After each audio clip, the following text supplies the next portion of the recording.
이번엔 유튜브로 가보겠습니다. 어떤 종목 볼까요? 네, 유튜브를 통해 들어온 종목 진단입니다. 네, 닉네임 붉은 노을님, 종목 금호석유이고요. 매수가 15만 3천 원에 30% 갖고 계십니다. 배당락이 무섭네요. 리오프닝 주로서 희망이 있을까요? 진단 부탁드리겠습니다. 라고 댓글 남겨주셨습니다. 오늘 금호석유 종가 13만 3천 원으로 마감했습니다. 이 종목 석유화학 업종 가운데 한 종목인데요. 네, 대표적인 경기 민감 업종이죠.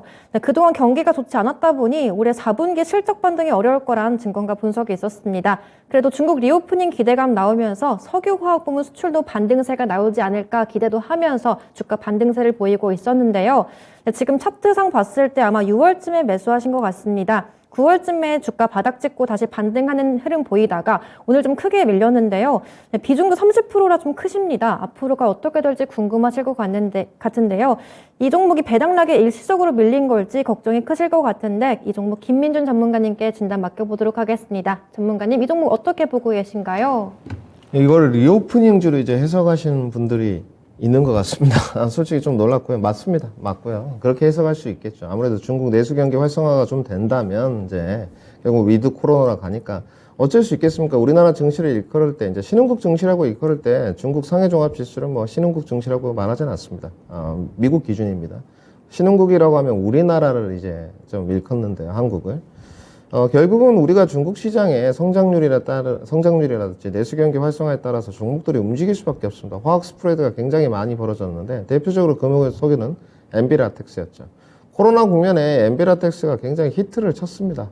솔직히 말씀드려서 뭐 실적 부분이 말도 안 되게 이제 특히 이제 여수에 가면 공장인데 좀 보시죠. 우리 2020년에 이 금호석유 같은 경우는 매출이 그렇게 떨어지거나 이러지는 않았었습니다. 그런데 항상 5조 원대에서 4조 원대였었어요. 그러니까 매출액 성장이 없었다는 것은 4년 동안 2017년부터 20년까지는 어떤 거였습니까?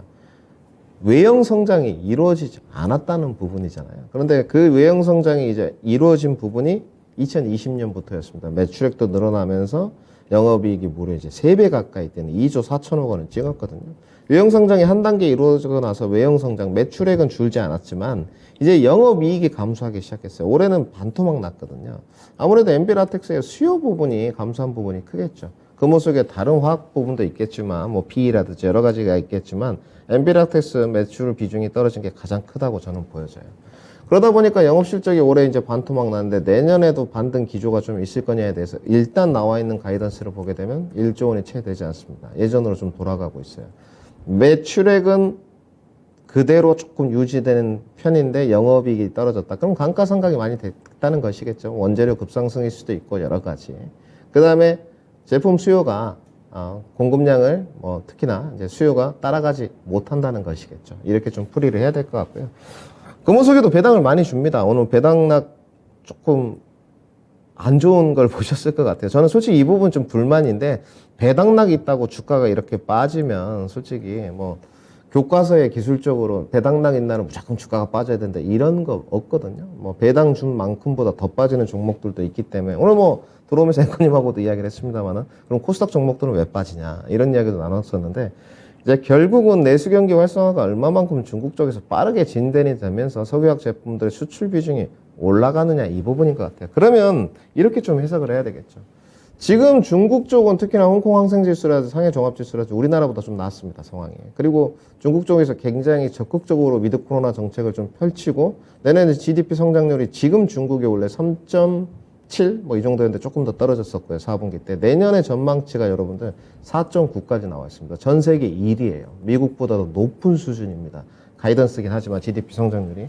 그러면 중국은 제가 봤을 때 적극적으로 내수 경기 활성화, 특히나 다른 국가들도 마찬가지지만 부동산부터 시작해서 특히 양이 때 적극적인 정책을 내놓는다고 저는 좀 보여집니다.